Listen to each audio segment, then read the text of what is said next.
Welcome to episode 9 of season 4 of the Gateway Geeks Podcast. This time we're talking exclusively about Bill and Ted. Join us as we talk about the utopian doofusry they represent, and as Chris and Aaron interject a number of Star Trek references. Now the Gateway Geeks crew, Sarah, Chris, Joe, Wendy, and Aaron. So, welcome back everybody to the podcast. This is season 4, episode 9 of the Gateway Geeks Podcast. I am Joe, and I will introduce the person next to me in line, Chris, and then Chris can introduce the next person. Hey, I'm Chris Knetzer. How you doing? Aaron, introduce yourself. I'm Aaron. Sarah. Hi, I'm Sarah Jean Connor, and then Wendy. And I'm Wendy Robb, and I'm last because I had to restart my laptop. Yes. Yeah, so this time we are talking Bill and Ted almost exclusively, I imagine, although it sounds like we're going to have tons of other tangents. And I imagine Chris and Aaron and maybe Wendy and Sarah will bring Star Trek into this numerous times. I know nothing about Star Trek. You and me both. So everything I know about Star Trek, I know from being alive in the 90s and things that Chris has told me. Yep, that's the same. I am going to make you watch Lower Decks because it's the greatest thing I've ever seen. Okay. I am all about the various Star Trek spinoffs that have been showing up on CBS All Access. I got to tell you. Have you watched Lower Decks yet? I have not. I need to get my subscriction again or whatever. I'm interested to see what someone. I have watched Discovery, not all of it, yeah. But I was watching it with Chris, and then pandemic, so we don't get together to watch stuff anymore. Right. I'm interested to see someone watch Lower Decks who didn't religiously memorize 50 years of Star Trek lore, because the show is basically like a Russian nesting doll of Easter eggs. Yep. Yep. Well, I figured that with all of our various email addresses, we've got at least 2 more free trials. Yeah. Great, yeah. Yeah, no, from now on, anytime I'm surprised by something, I'm just going to yell, Gorn Wedding! Gorn Wedding! I don't know what that means, but I'm happy for you. I don't either. Star Trek is, I believe, 3 weeks older than I am. So my first memories of it were watching the animated series, because that was when I was Saturday morning cartoon age. Mm-hmm. Nice. Yeah. So I didn't start watching it until probably college. Look, I'll go out and say it that the entire animated series is better than the entire 3rd season of the original series. Well, a lot of those episodes were written by Star Trek writers. And Did David Gerald write a couple? Yeah. A lot of the animated series, and I would argue most of the first season of TNG, were leftover TOS scripts. Yeah. My understanding of it is that is not wrong. Yeah, I remember when Next Gen first came on, and the first season, it had to find its way. Aaron, is it the 2nd or 3rd season they ran up against the writer's strike? I don't recall, but I think it was the 2nd. But speaking of the animated series, my absolute favorite little factoid about the animated series was originally they were not going to bring on George Takei or Nichelle Nichols or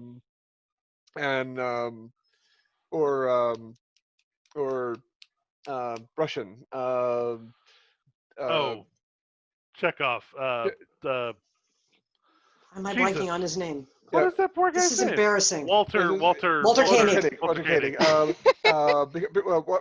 Because not enough money. The studio claimed that it was because not enough money, and Nemoy said, "You will hire them, or I will not be a part of this thing." And it was for 2 reasons. One, this is a show about diversity. This is Roddenberry's vision. This is what we need to do. And also, at the time, there was actors weren't getting any jobs, and he wanted to make sure that his friends had a steady income. So, the only reason that Doohan wasn't actively a member was he had a different commitment at the time. Yeah. Also, notice who didn't fight for the co-stars to make it on the show. Yeah, I was going to say that's pretty much a given. Oh, Yeah. God. His Twitter is so fucking terrible. I cannot do it. Yep. Like, it's the most cringeworthy thing. I mean, especially if you compare him to like anybody else who played a Star Trek captain, essentially. Yeah. Mhm. Yeah. So to reel it back in just a little bit, speaking of animated series, you guys should all thank me for not suggesting that we watch the Excellent Adventure TV series from the 90s. Because first of all, it was fucking I watched it. Oh God, you guys! It was a Hanna-Barbara. I managed to miss that one entirely. Oh, Yeah. there was a live action one too. Oh, Yes. dear. Yeah. Oh God, no. Yeah. There So sure was. This is, and the weird thing was, this was actually, I think it was between the first two movies, wasn't it, Chris? Because it was like 90. Yep. Yeah. The first movie was in '89 because we looked it up. We got in this discussion last night of goofball pairs. So Yeah. we were like, Mhm. okay, when was Beavis and Butthead? When was Bill and Doug McKenzie? Yeah. When Mhm. was and Well, so we and did a little bit of a deep dive on that last Well, night. Yeah. and the way that started was I made the observation that I thought, oh, this is basically a Hope and Crosby road movie, and and then Wendy pointed out, well, not really, because there's not really a straight man. It's just two doofuses. Mhm. Look, I See, prefer to think. I trace it directly back. This movie is the direct descendant of Spicoli from Fast Times at Richmond High. Yeah. You know what? I think that's fair. Oh, I I think so too. prefer to think of these movies as they properly should be, as just the movie tie-ins for the amazing band Dogstar. So you're saying? See, I think Keanu Reeves does sort of see himself as Death in some ways because he's the bass player. Yeah. So, Indeed. well, you guys know how Bill and Ted started, right? So Chris Matheson and Ed Solomon started. They did Bill and Ted as a not stand-up, but improv routine. Yeah, sketch improv. Which is Okay. why, I mean, it kind of makes sense if you just pay attention to like their catchphrases. And I've noticed, and I don't know if this is because they have made major changes between like the VHS version and the latest versions on DVD and stuff like that.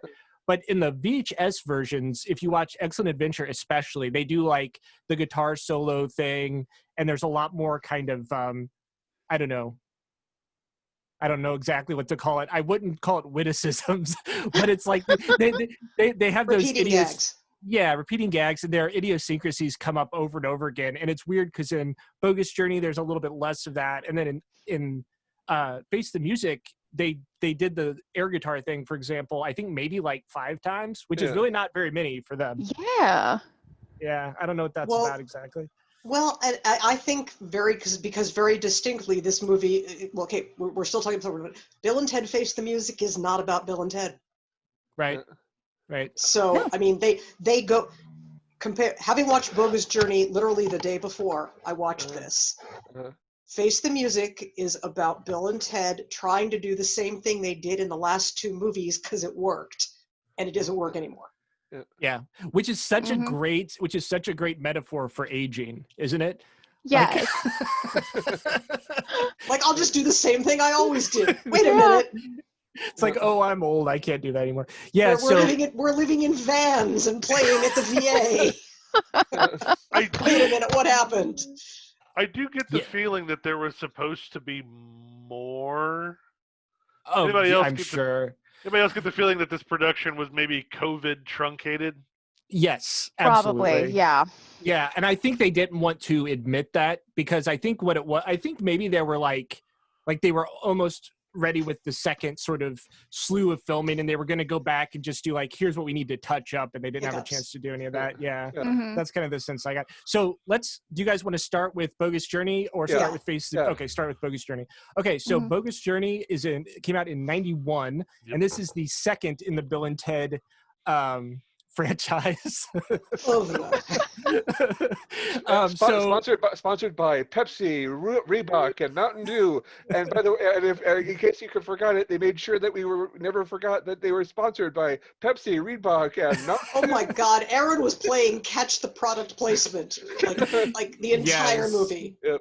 Yeah, so in the first film, which we'll talk about maybe some other time when we're talking about just time travel or something, the first film, there are these two kids who have this great destiny, and George Carlin comes from the future and tells them that they have to pass this history test. History test is the first one, right? Yeah, they're failing history class, and Ted's going to end up in a military academy if he doesn't pass. Yeah. Yes, Mm-hmm. yes. In Alaska. In Alaska. And so they go back in time, they get a bunch of historical figures, they bring them to the present, and then they have them perform for their history report. What a slide. That's yes. They have Napoleon go in. I mean, it's definitely just like a lot of fucking around with the premise. Like, I don't know if the first one can really be said to have a lot going on beyond just putting, like, what would Napoleon do in San Dimas, California? Right. Not to expose myself too much, but that was like the first movie as a child where I was like, uh-oh, do I have a weird crush on Joan of Arc that just seems to keep popping up? Let's really delve into Chris's weird psychosexual Joan of Arc thing. It's a thing. It's there. Yeah. And I think it's been there since 1989. I think it might have, my guy. It didn't help when they did Drunk History and they got Vanessa Hudgens to play.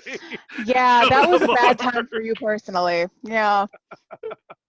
No, that was a great time for me personally. That was a targeted attack.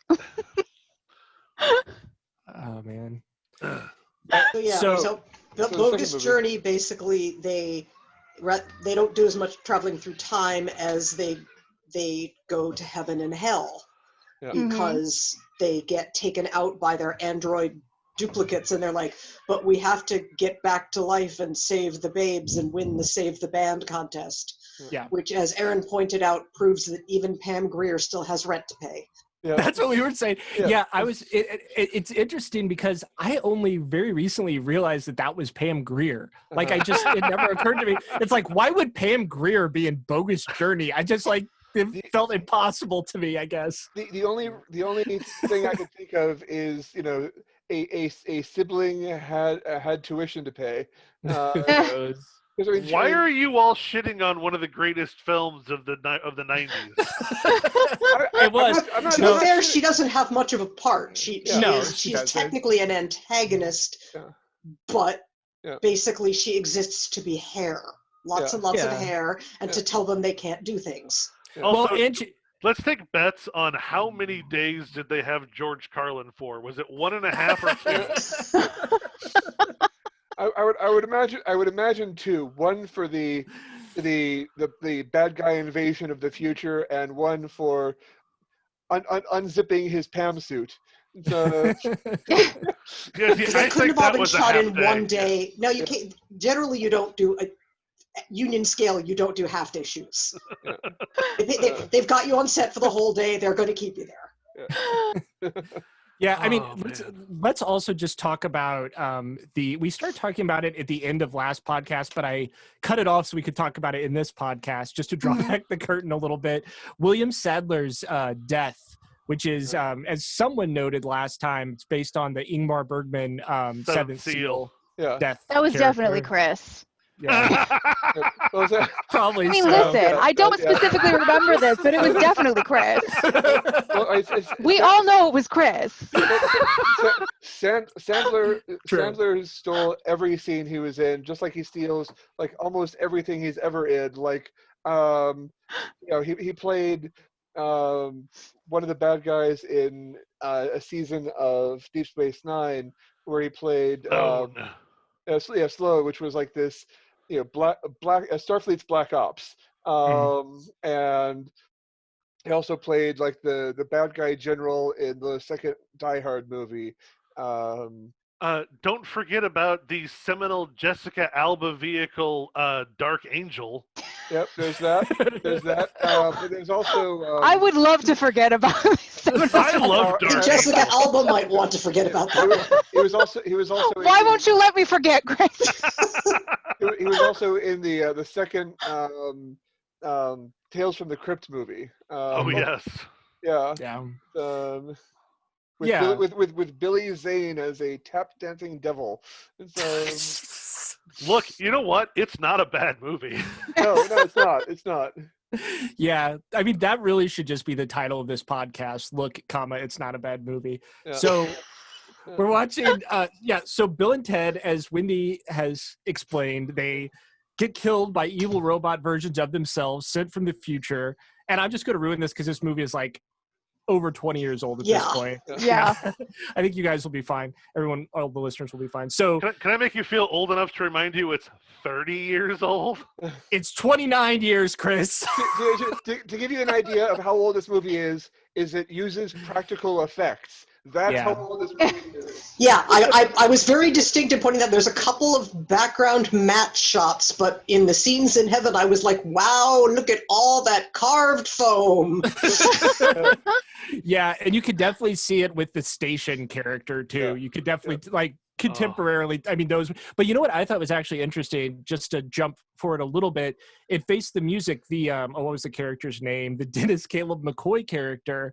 That was a lot. Like, I thought they were going to go, when I first was just kind of like reading about it, I thought they were going to go with some kind of CGI thing, but they did costume. No, it's a guy in a suit. It looks really good.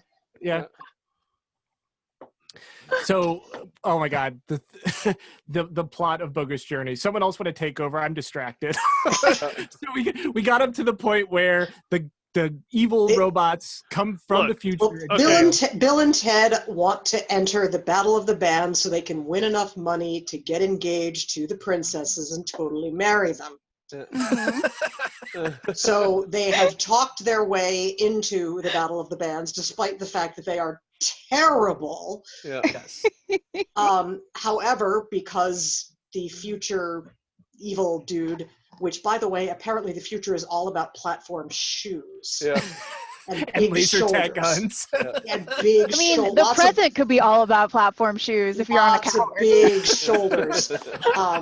So he decides to go back in time and stop them from fulfilling their destiny by keeping them from winning the Battle of the Bands. Right. So the evil thems, which make the only homosexual joke in the movie, and you can excuse it because it's the evil guys, kill them, and then they spend the rest of the movie trying to come back from the dead, which involve, of course, the traditional playing games against death to win their choice back.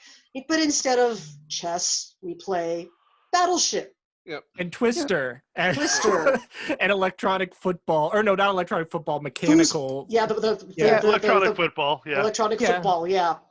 And so they ended up, despite everything, Death has to take them, and he says, take them to someone who can help me. So they they go to heaven, and that's where they find the greatest scientists who can help them. And of course, do have a good point. Why did you assume that the greatest scientists in the universe are going to be human? Yeah. They're two very large knockoff Muppets. Yeah. two very small knockoff Muppets who then could become one giant Muppet. Yes. They build good robot versions of Bill and Ted from things they buy at Home Depot in the back of a van while racing to the scene of the Battle of the Bands.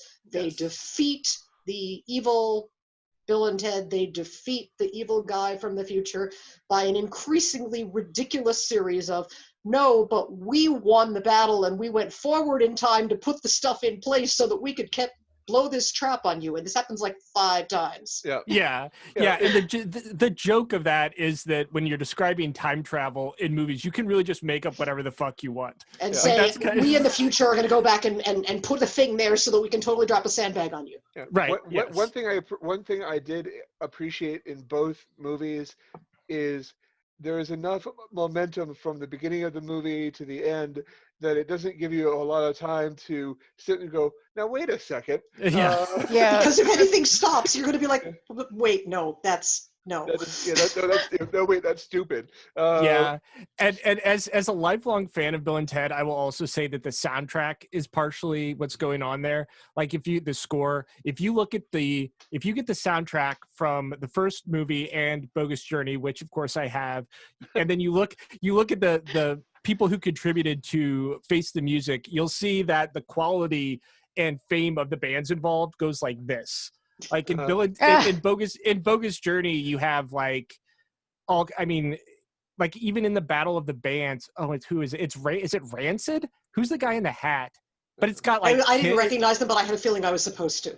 Yeah, it's got a lot. No, not Rancid. It was Faith No More. What the hell is his name? Well, right, no, Faith No More. But then in the Battle of the Bands, the first band that goes up. Right, the first band that goes up has like the bald guy with the hat, and I knew I was supposed to know who he was.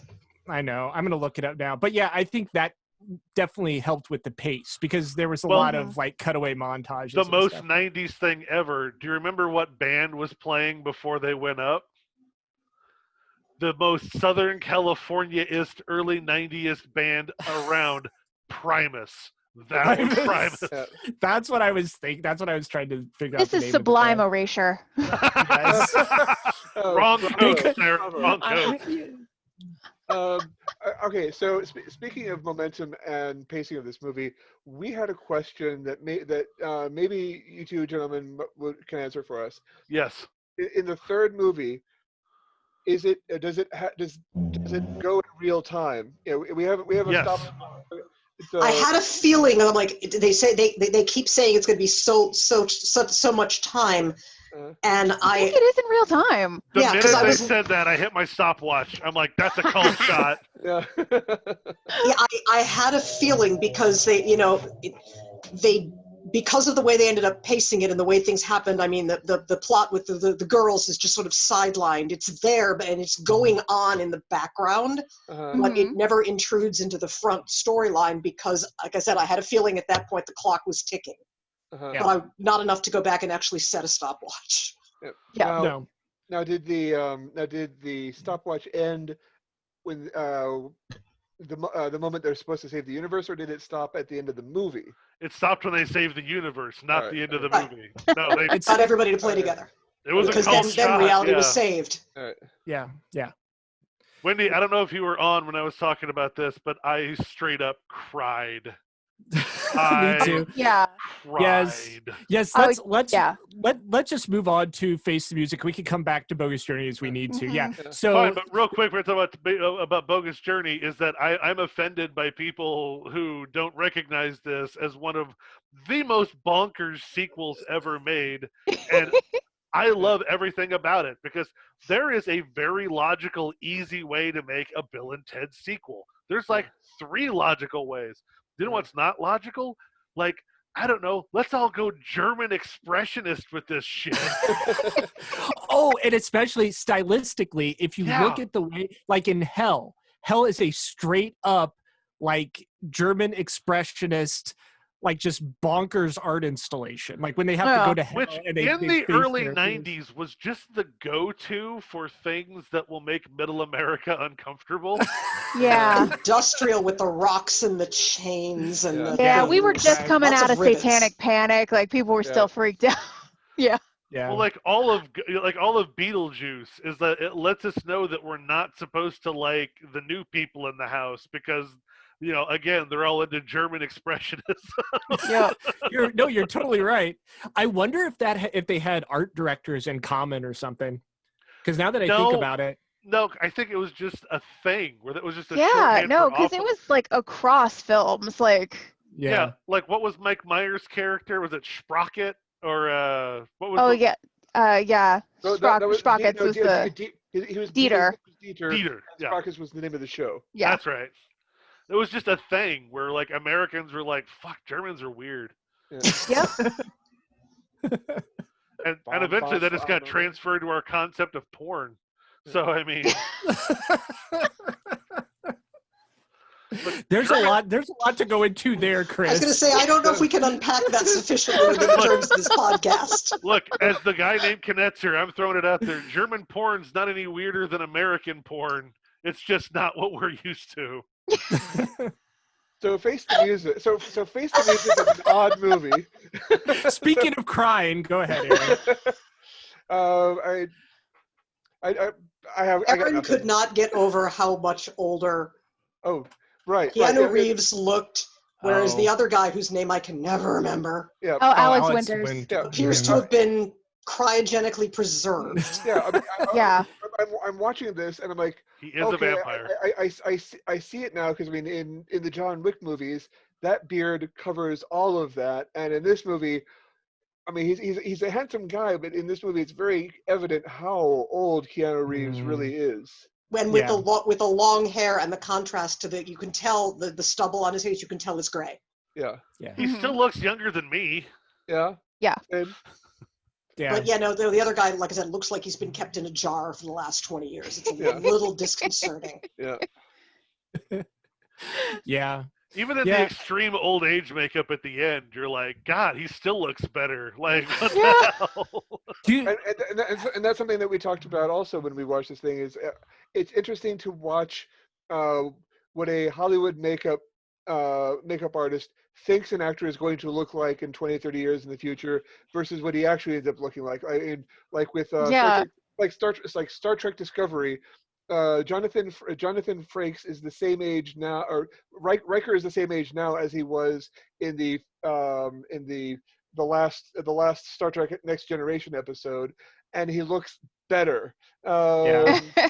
You guys always pulling Star Trek back into this. We're gonna have to just There's a lot of Star Trek in Bill and Ted, my dude. I don't know how to tell you. There totally is. So did you also notice that in Bogus Journey, when little Bill has to go and see his grandmother, that's Alex Winter, right? So you got Alex Winter there, and then you have old Alex Winter. I mean, he's. I feel like the practical effects in the 90s were definitely better. Like, I feel like more people have gotten out of practice. Yeah. There just isn't the need to develop those skills on that level as much anymore. Right. Whereas that was a big thing about the Dark Crystal Age of Resistance, was that was like, I felt that was really starting to shift the needle back towards practical effects. They did use some CGI, but it was to enhance the practical effects. And it really paid off. Oh, right, they got canceled 2 days ago. Yeah, well, Netflix cancels everything after maximum 2 seasons. Even puppetry is the least COVID-friendly form of filmmaking right now, because you're basically in everyone else's clothes. Sweating on one another. Exactly. So I'm like, no, that wasn't gonna. So, and I think we're going to shift to a lot more animated stuff, because the animation is the one thing that everybody can do from home now. Oh yeah, I mean, of the Twitter feeds that I follow of animators and animator adjacent folks, they're like, oh yeah, I mean, there's the jobs are out there if you want them. It's because right now that's the one thing that you can still do. Is do wrap-ups. Now, is it your cousin, Aaron, Susan, who's involved? Susan. She's a digital artist. Yeah, and she also paints wires out of things. Right. Like for example, like Xena and Hercules wire foo. That's one of the things that she used to do. Nice. It was paint out the wires. Yeah. And now she's also doing a lot of headhunting for people to do that kind of work. Okay. That would be an entertaining job. She would digitally remove William Shatner's girdle from Tech War.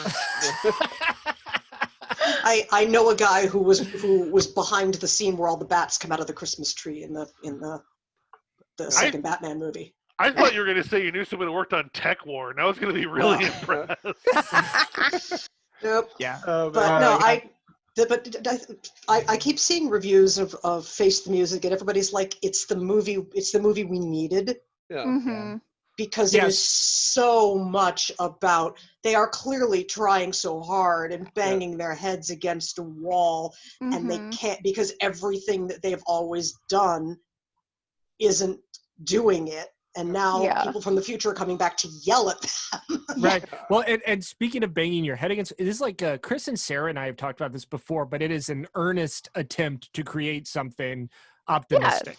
Yeah. Right. They've used that horrible thing at the beginning was Tuvan throat singing and bagpipes and a theremin and a steel drum and I thought that rocked. Honestly, it did kind of slap. It was clearly an attempt to build a song that would unite the universe if all you know how to do is play random instruments a little bit. I was with the kids, man. Like that I was sitting there literally going, this slaps, dude.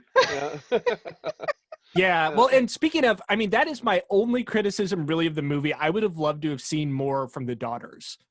Yes. I thought they had the potential, like when they got a scene, like the scene where they have to go in and talk to Death, which I thought was just, chock-a-block with metaphorical significance, where their dads had to wait outside while they went to talk to Death.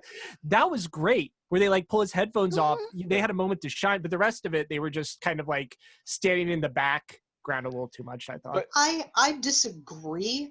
One of the things I found most charming about this was watching the original Bill and Ted characters' physicality being interpreted through the lens of the daughter's acting. What phrases they were using, the physicality, their speech, the artificialisms of the speech. That was really absolutely brilliant. They were absolutely fantastic at that. I would have liked to see more of them, but I was like, no, they were going for the this has to happen within a certain amount of time. So yes, we have to focus with Bill and Ted, but I will argue that it is not about it. It is about discovering that you can't keep doing the same thing and letting go of that, letting someone else take the reins. I also feel like that maybe we haven't seen the last of those. I hope so. Bill and Ted. I really hope not. They are. Well, but I'd love to see a movie with just the kids. Yeah, that'd be great. Oh, that'd be so fun. Yeah. Well, and that would even be a good weekly TV series. Yeah. Oh, that'd be great. And it's like you're saying, like learning from the past in terms of also just creating the movies. Because I think maybe it was Wendy who said, we were talking about like how in one of the movies I forget exactly what it is, but one of them says fag, which is stupid. No homo, dude. Right, something like that. But then it seems like in this movie they've learned some lessons and like, okay, maybe we should just get rid of all that superfluous bigoted shit, and also let's have like some female characters who are central, because before we started recording we were talking about how every single movie they change the princesses. So the princesses are in every movie. It's never the same two people. They thanked the original princesses in the credits, right? Of Face the Music. I saw that.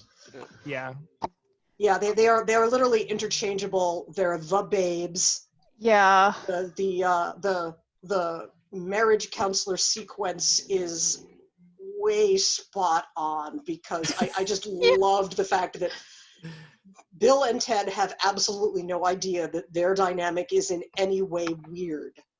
Yeah. I mean, it's because it's what they've always had. Yeah. And it's definitely what we would call homosocial. Like, it's definitely, they have a very profound connection that transcends what we conventionally think of as, like, I don't know, heterosexual male friendship. Yeah. I guess is what we would say. Yeah, they're hetero-romantic, but yeah, definitely. And definitely comes in terms of, like, saying they love them. And yes, they took time to have kids, but I mean, they clearly have. And as healthy relationships are, as healthy a set of relationships as possible, given the fact, given their weird dynamic. But I also love the idea that not only do they have a mission, but the princesses come back and go, "You could do so much better." So there's this whole thing going on in the background about like, I'd love to 180 this movie and just see all of find a version where Bill and Ted aren't complete screw-ups. Yeah. That's one of those things, I feel like a lot of that got cut. Oh, for sure. Like, Again, I think it was, I think that I would have liked to see more of it, but again, I think they did a lot of it because there has to be a certain amount of Bill and Ted because Bill and Ted are in the movie. But once they committed to that stopwatch, they had to use the time they had very carefully, and so it is very deliberately done.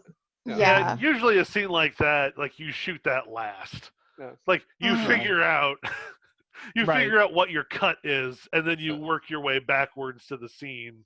Mm-hmm. Because if you notice that anytime they talk about what time is it, it's a cutaway shot. Yeah. He never Oh, says how much time do you have left, except, it's all, It's all just cut-ins, yeah. But, I mean, once you commit that you're going to only have X amount of screen time, Yeah. you have to then choose how to budget that screen time. Mm-hmm. And we at the beginning, it's focused primarily on Bill and Ted, and then once they go off on their quest and Kelly shows up, it then becomes a passing the torch thing. Mm-hmm. Right. The princess is not really even in the plot line. It is a goading force for Bill and Ted. Yeah. They don't Right. really, once again, they don't get their agency. But the It's daughters totally do. characters. Although I feel like it was a missed opportunity to bring in the two women from Ab Fab as like the aged princesses. That would be very fun. I mean, listen. they'd be perfect. Speaking of things that I suspect got cut, one of the things that I noticed was when the future princesses it basically came and collected their younger selves.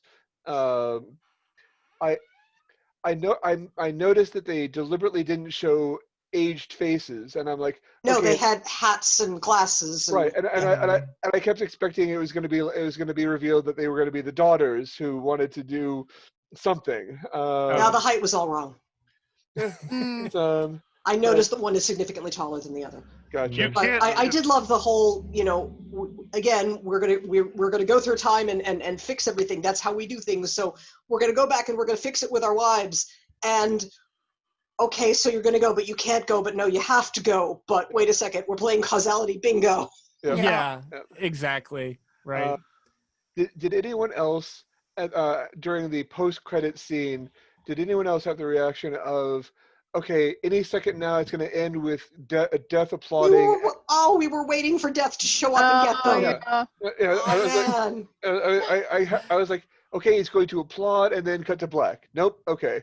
We sat there through the whole credits, like waiting for this to happen, because that would have been just the chef's kiss. Yep. So the daughters thing, we talked earlier about, we talked earlier about some of the less things that are not funny anymore. Yeah. We're moving on from the sexist jokes and whatnot. Right. They leaned nice and heavily into where rock music came from. Yeah. Mm-hmm. Who did they go back to? They went to Jimi Hendrix. Well, how do you get Jimi Hendrix? Well, you go back and you get Louis Armstrong to convince Jimi Hendrix, because that's rock and roll right there. And I love that they did that.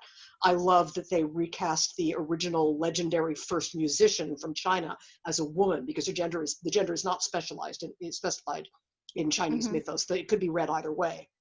And that the first ever musician was an Aboriginal woman drummer. Yeah. I really liked that. They explicitly, those are definitely deliberate choices. Mm-hmm. And I really liked that. Yeah. And then when they started passing out random instruments, they had everything. They were handing people trombones and lutes, and somebody had a cittern, which is a 16th century Spanish instrument that nobody but me knows. nobody but me and Vince Anderson, who plays one at the Renaissance Fair. I'm sure George Harrison probably has 30. Yeah, he's that guy.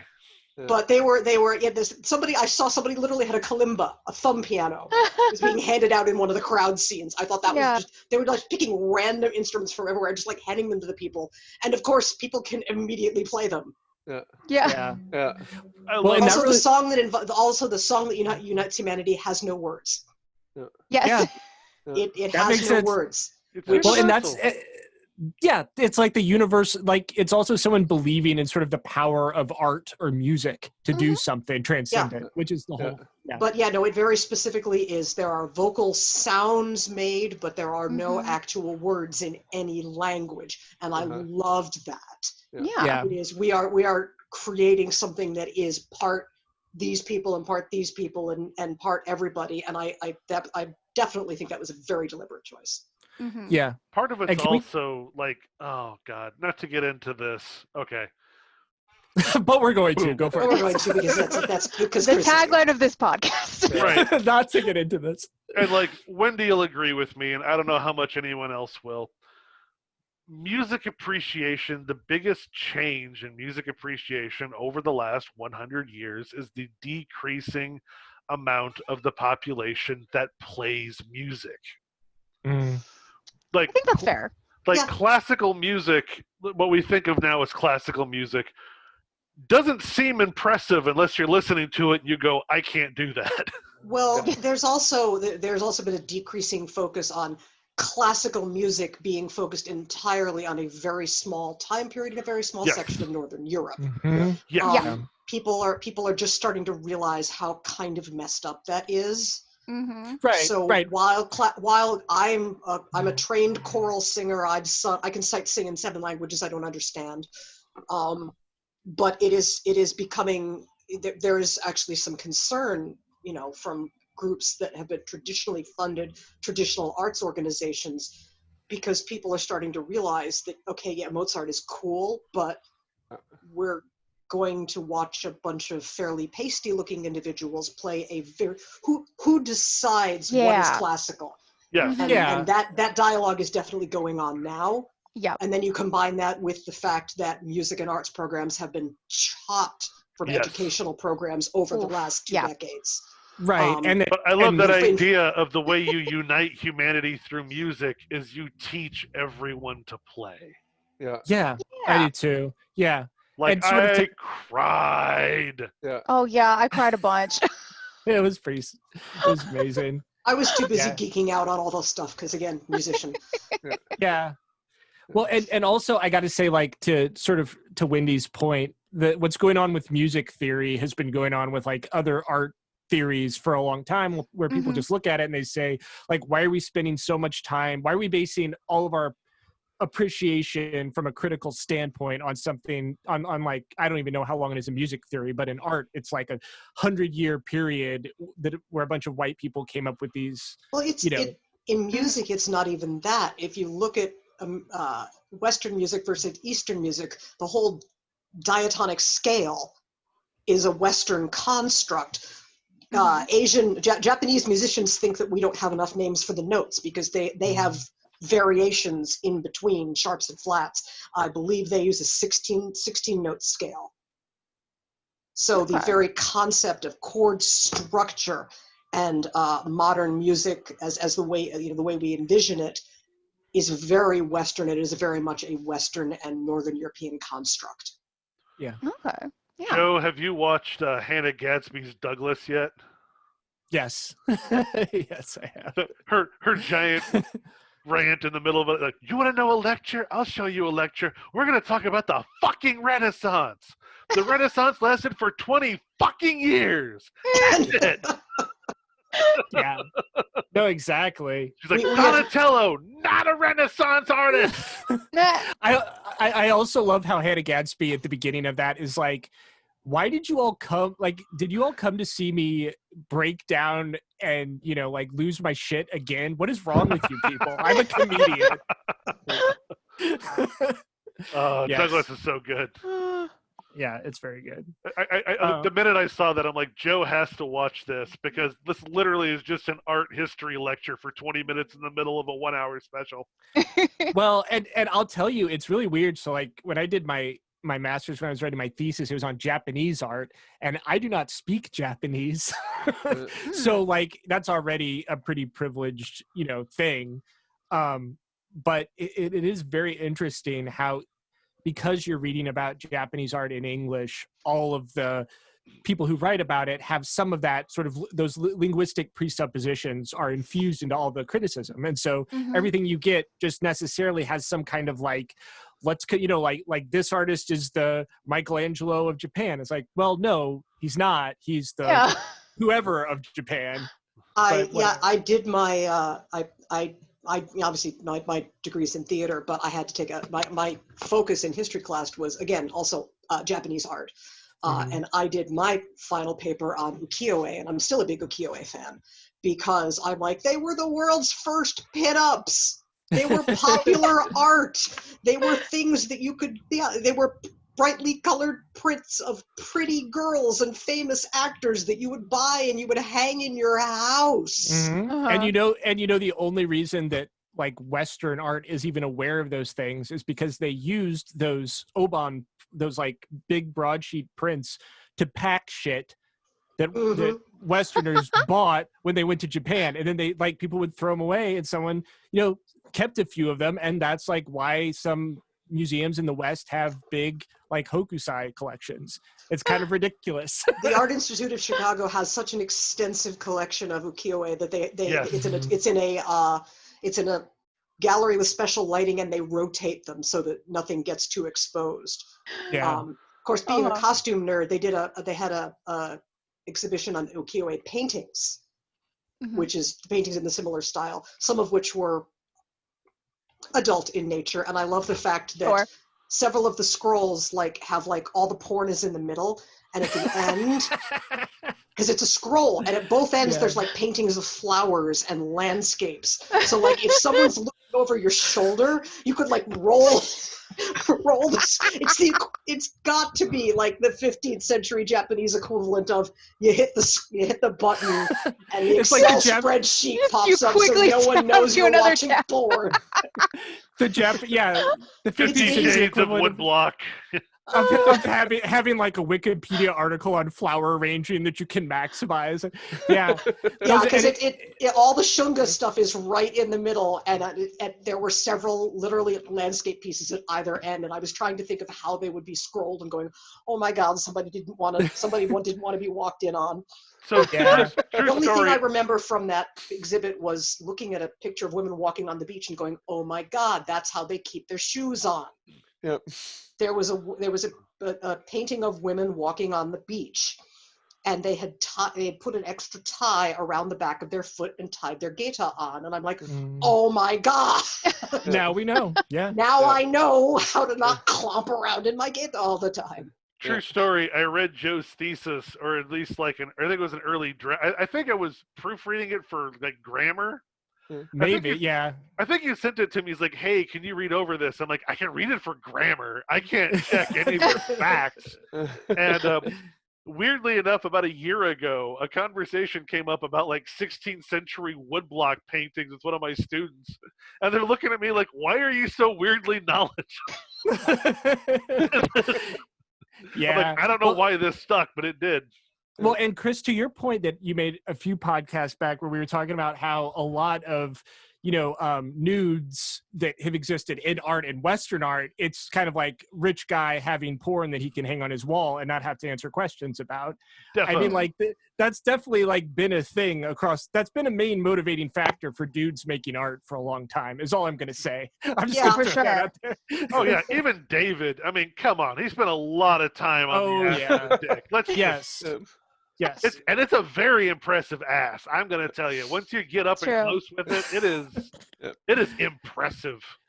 If you read Vasari's Lives and you read about Michelangelo, you will see Michelangelo is like the first RuPaul that we have a record of in many ways. The only thing that compares one of the first art forgers. Yes. Yeah. He forged antiquities. Yep. He that's right. He made statues and like buried them and made them look older and then sold them. Made fake shrouds of Turin. Yep. Yeah. The two most impressive asses I've ever seen in a statue in person are definitely David and a Sasquatch statue in Marquette, Minnesota. You sent me a photo of that. That was a very impressive statue. Yes, send me that picture again because that's got to be our splash image. No, I'll find it. Have you ever seen that Mothman statue that's in Point Pleasant? Now that's got an ass on it. It's got an ass on it. Let's just rate the asses of all statues. Well, Next podcast, ass statue rating. Hey, Joe, you finally get to use that degree, man. Here we go. Judge statue asses. And the Mothman is like stainless steel, so you can literally bounce a quarter off it. Yep. I'm a Renaissance Fair performer, and therefore I do interactive street bits with people. And somebody once made in my hearing a reference to, you could bounce a quarter off that ass, and I'm like, can you? Let me go find out, because Kansas City Fair at that time was 14th century. So the men were more in the tights. And so I spent the day experimenting and requesting people to conduct me, assist me with my experiments. And I made a presentation at the pub sing, and in fact, I got the best distance bounce off the ass of the Lord High Sheriff. There's some very sexy science, Wendy. Good job. Yep. And I got so many patrons to help me with this. It was so many patrons to help me with this. People will do anything. You created knowledge. You brought the people together. Like, incredible. Yeah. Studying the Civil War in high school, my professor or my teacher did not appreciate what I pointed out, that this is the era where the expression "cold enough to freeze the balls off a brass monkey" came from. And it I have a friend who is of a non-traditional religious persuasion, and she's also a costumer. And in fact, a witch's tit in a brass brazier actually is quite warm. So the brass monkey was the mount that they would put cannonballs on, and it was made of brass, so it would shrink faster than iron shot. And so when it would get cold enough, these iron shot would start to pop out of the iron monkey, so it was cold enough to freeze the balls off a brass monkey. Gotcha. Which has everything to do with Bill and Ted. I was going to say, how are we going to get this back? We've liked it. I got it. So Wendy was talking about the Renaissance Fair, and we talked a little bit about Ingmar Bergman's depiction of death, and about, like, originally what that was about in the movie is, in Ingmar Bergman's The Seventh Seal, is you had a knight who, it's been a while since I saw that, he's coming home from a crusade and he unknowingly gets the plague, right? And then he has a chess match with death, with the personification of the Grim Reaper, death, to try to win the ability to win his soul, or is it to win, like, his life? To not die. To win his life. Yeah, and so that's what, if just stylistically, visually, that is what the Bill and Ted death is definitely based on. Yeah. And that's why he's... Yeah, I have not actually seen that, but I suspect that, like, the scene that's shot from beneath them when they're walking up and death is barefoot, I'm like, that's got to be a direct callback to something. Yes, definitely. It absolutely is. Yeah. But what did you guys think about the personification and just, like, the way the afterlife, and again, this is probably a Catholic thing, so we can skip it if no one else cares, but just the way that like the afterlife is depicted in these movies. And I don't even know that it's necessarily like a coherent universe, really, but... Well, yeah, I mean, heaven was all pastel, although I did rather like the fact that I don't remember the name of the performer, but it was clearly somebody that was recognizable at the time from the credits. But once you snuck in past the check-in clerks in heaven, the guy opening up the doors from you was a slender black man. Yeah. Which again, right in somebody's eye. Yeah. You know that was there because everything else was, but everything was pastel and kind of boring. Yeah. But I love the fact that, you know, they've got famous. You've got Ben Franklin there. You've got who else was there? I recognize Ben Franklin, Einstein. Yeah. Einstein. Because they definitely focused on Einstein, and they were trying to get you to believe that they're the people who are going to help, and you realize, no, it's the aliens they're playing charades with. Yeah. Which is, again, taking your preconceptions of, well, of course, what is it going to be like? And yeah. And you also have in that scene in heaven, you also have George Washington Carver and Confucius and stuff. I mean, like I said, I've seen this movie 100 times. Yeah. But yeah. So you're right. There is. They definitely set you up for one set of expectations and then twist them. Yeah, and I don't know if maybe it's just the influence of like heavy metal and the importance of that in the Bill and Ted universe, but hell is definitely more interesting. They definitely spend more time there. Yeah. Yeah, I mean, they definitely deliberately went with the, like I said, the heavy metal album cover aesthetic. Yeah. Oh, Yeah, for sure. there's even a scene where one of them said they're in hell, and one of them's like, "We got totally lied to by our album covers," where they're approaching Satan. Yeah. I also have to say I love how we're all just like slipping into Bill and Ted colloquialisms, sort of accidentally or on purpose. Yeah. That's honestly kind of just how I talk. Yeah, I remember. We're some of us are from the late '80s. Yeah. No, like I love slang, but also I have a very large vocabulary. Like that is just kind of how I talk. and using like as a conversational pause, unlike something other than that came straight out of Valley Speak, Yeah. which came out of the late '80s, early '90s in Southern California, tracing back to Spicoli, back to Bill and Ted. Yeah. And The important Nicolas Cage film, World. Valley Girl. Yeah.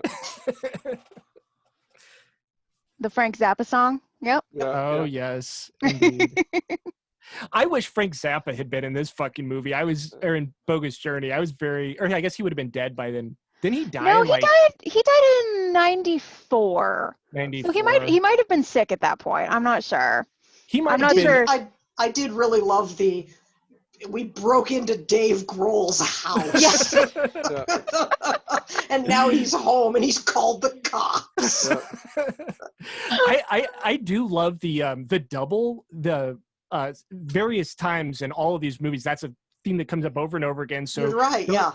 Bill and Ted, they meet their past selves, and then in Face the Music, it happens several times. They have like the prison, the asshole Bill and Ted who play at hotel lobbies. Right, and are clearly living in their van. In their van, and then they have prison Bill and Ted, and then they have like hugely ripped with wild stallions tattoos. It was that was a little disturbing. Yeah. It was disturbing. That was also absolutely just the effects people having fun with that. Yeah. Yeah. But and the fact that they literally refer to them, look, it's future us's, it's past us's, it's good us's, they're evil us's, these are the good us's. Yeah. Like us's becomes the descriptive term for our doppelgangers. Yeah. Mm-hmm. Yeah. So there are definitely some kind of old school Joseph Campbell's type things going on in here. And I also have to say there's definitely some weird Oedipal stuff going on too, because the ongoing gag with Missy is a little weird. God, it's called out by name in the first movie, Joe. Remember? What happened to what are you talking about? Tell me. Don't you remember when Sigmund Freud is going through Ted's issues? It's like, would you like to take a turn? It's like, oh, no thanks, I'm fine. It's a minor Oedipal complex. Right. Yeah. And so this makes Ted his own son. Yeah, and in Face the Music, someone says that Ted's dad. I think it's like when Bill and Ted are playing at the wedding. Yeah, at the beginning. Yeah. One of them says that Ted's dad became his own son. Yeah. Yeah. They do the whole years that makes you your own son, and then makes. Yeah. It's a bizarre gag to continue for 3 movies. Yeah. I'm just wondering what that was about. Yeah. I was down with it. I think once they did it, it's one of those, let's do it, but even more ridiculous. Okay, let's do it again and even sillier. Yeah. Yes. Which again plays into the reason that these guys, we were thinking about other doofus duos. Yeah. But the reason that the Bill and Ted stuff has remained while some of the others have not is because fundamentally they're good people. Yeah. Mm-hmm. They're kind of fuck ups, but they're good. They mean well. They want small things like they want to marry the babes and they want to play music, but fundamentally they are good people. Yeah. Yes. Yeah. And that's unlike a lot of the other ones, which were, yes, they were stupid, but they were stupid and dumb. Yeah. These guys are stupid, but they mean well. Yeah. Yeah. And I think that's part of what the Dennis Caleb McCoy robot character does, is he shows that even though this guy has, like come to kill them basically and is completely obnoxious, they're still like relatively nice to him. Like they don't have to be as nice to him as they are. They're like, we'll let you dance. There's no real antagonist. They defeat all of their problems with radical empathy. Yeah, that's true. Yeah, like literally they unite the world. Everybody gets to come together and be, like the only characters that die get brought back to life. No. It's beautiful. It's wonderful. It's a movie without an antagonist. And especially given the way, given the timing that this came out, everybody's like, this is totally the movie we need to see right now.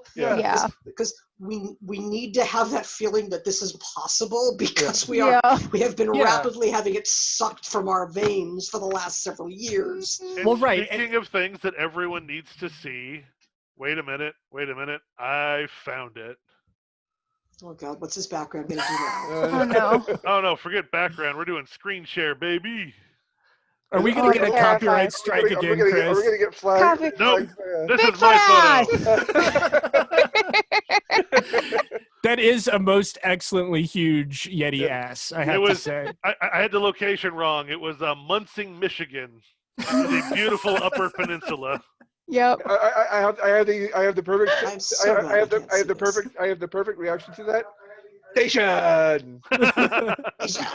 Station. Also, that is green a station shot. ass. Station. But so to Wendy and Chris's point, I think in this movie the antagonist is like destiny and like the oppressive world surrounding these characters. It's not actually like another man versus God conflict. I wouldn't Those say of us who took destiny. English I classes. would say assumptions. Yeah. Sure. Because they still have the destiny. The destiny is still there, but how they've been thinking about their destiny is all wrong. Right. It's about challenging your assumptions, and you think you know what's going on, you think that this is the way to fix things, and we've got to keep going, and we've got to keep doing this, and that turns out to be the wrong answer. Oh, you're right. This is not man versus God. This is man versus self. Literally for most of it. Yeah, very true. They are the antagonists for they're their own antagonists, and it isn't until they get out of their own way. Oh, what an incredible metaphor! A deeply relatable metaphor. Especially for anyone who's ever tried to do those of us who have done a lot of therapy. Yes. So the last thing that is then that could lead us into a discussion about like the way time travel works.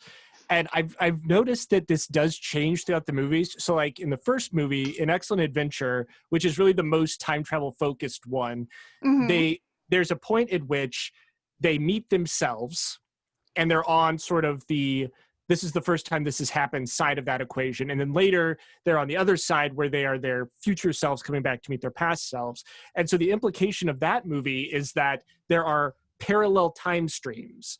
Because when they go back, when they're supposed to go back to San Dimas to give their history report, they have to go back like to a specific phone number that corresponds to their timeline.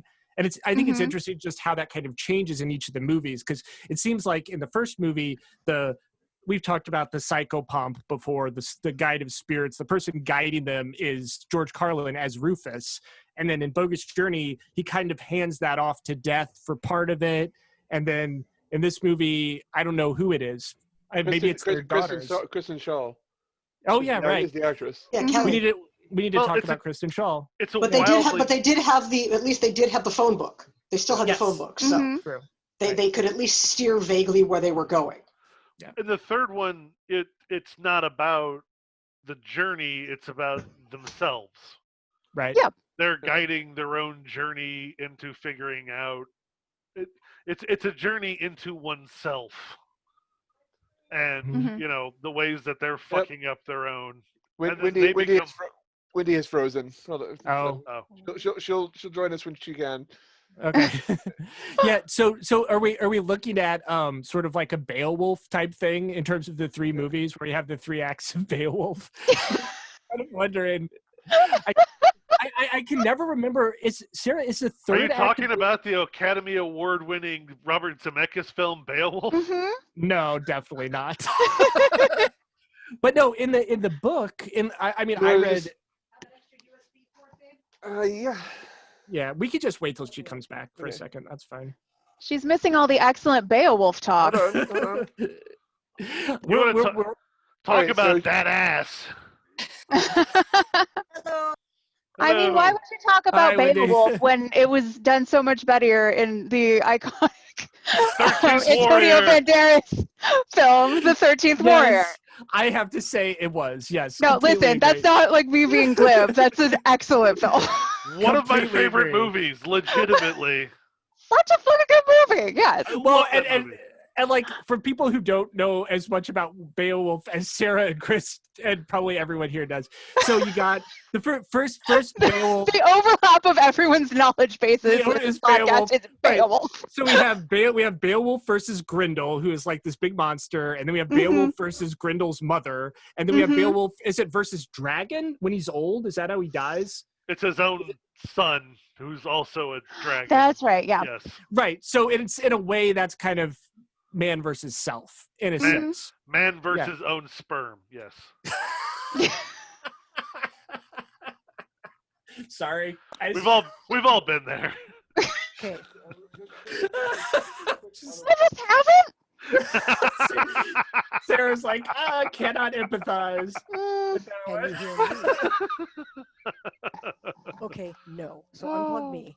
Wait, we can hear Wendy, but I think we can hear her in Aaron's microphone. Okay. All right. So, all right. She's gonna try to log back in. Okay. Ah, All right. So. We're just shooting the shit about Beowulf. She has plenty of time. yeah. She's got to hurry up to get up on this excellent Beowulf discussion.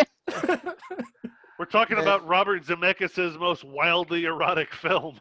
Yeah. Is this the one with Angelina Jolie as the hat? Yes, the, it's Grendel's mother. Yeah.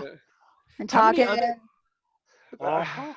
That was. sorry, that's I okay. the CGI in that was just unwatchable. I'll tell you what, though, the 13th Warrior, like, my brother and I mostly relate to each other through 13th Warrior quotes. Yeah. Anytime one of us is holding a knife, it's just inevitably, that's cute. Can I give it to me daughter when you die? Yeah. Oh. I don't know if this is true, and I'll have to check my Seamus Heaney translation, but I thought that the Antonio Banderas character in that. Okay, well, what I can do? Oh wait, she's coming back. Another talking. But I thought the Antonio Banderas character was actually based on a real Arab trader. / poet who, yeah. Have I never talked to you about this story? Because it's one of my favorite of all times. Where Maybe. Michael Crichton bet, was it Stephen King? I think it might have been Stephen King. It was another famous author. I think it was Stephen King, but it could be somebody else. That Americans' literary literacy was so bad that he could straight up rip off a piece of the Western canon and re-release it with minor changes, and no one would call him out on it.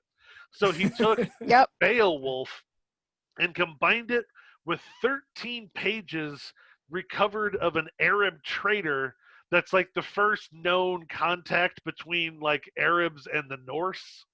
Yeah. Mm-hmm. And so the first, like that very beginning act is all just those 13 pages of that guy's journal, and just combined them with, of course, Antonio Banderas, because if you have a character who's not 100% like English or German or American, Antonio Banderas plays him. Yes. So Spanish actor Antonio Banderas plays the Arab trader Mm-hmm.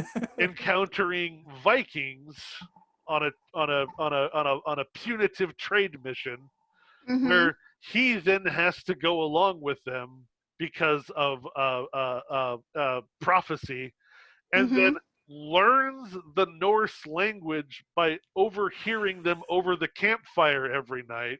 Yep. Very, very much like in The Matrix when Keanu Reeves learns Kung Fu. 100%. It's very similar to Yeah. that. Leading to my favorite line read of all time: "My mother was a chaste woman, and at least I know who my father was, you pig-eating son of a whore. His first sentence spoken in this Norse language. Yeah. Where did you learn our language? I listened. Yeah. And then, Well, of course, he makes a scimitar out of a broadsword, and it's Yes. one of the greatest movies ever made. Yeah. Yes, incredible movie. So since we seem to have lost Wendy indefinitely, shall we wrap up? Oh, she's here. She's Okay. present as a ghost. I'm probably not terribly audible because we've had to go off headphones. Yeah. Okay. Well, let's wrap up the podcast proper, and then have our 2-hour discussion about what we're going to watch next time. Yes. Let us take that to Messenger, because I mean We can do that. Well, I'll just, it'll get around to getting my thing started eventually. Yeah. Mm-hmm. Yeah. Okay. So that's Any parting thoughts about, like, you know? Watch this movie, because if you it will help you see that there's light beyond the darkness, I would say. Yeah, it can restore your faith in people, even though they're kind of goofy people. Yeah. Yes. God gave rock and roll to you. Just remember that. Yes. Buy the soundtrack. The Bogus Journey. Good soundtrack. Best kiss song of all time. Oh man, I know people who are members of the Kiss Army. It's a weird cult. Yes. And speaking of, so it's going to be our next podcast will be recorded in October. So we're going to get spooky? We're going to get spooky. I'll send like a list of my recommendations, and you guys can say "No Way in Hell" or "That sounds awesome." Yeah. I mean, especially if you guys has a shrine to Halloween set up in here. Yeah, I will. I'm sure. Well, any last thoughts before I stop recording? Be excellent to each other. And Yes. party Where's on, my car? dudes. That's it for Season 4, Episode 9 of the Gateway Geeks Podcast. Look, it's not a bad movie. Join us next time as we watch Halloween films starring Susan Sarandon, mostly, and have awakenings of various intensities. This episode, your hosts are Sarah Jane Connor, Chris Knetzer, me, Joe Kohlburn, Aaron Robb, and Wendy Robb. I'm your editor, and Chris and I produced this episode. See you next time.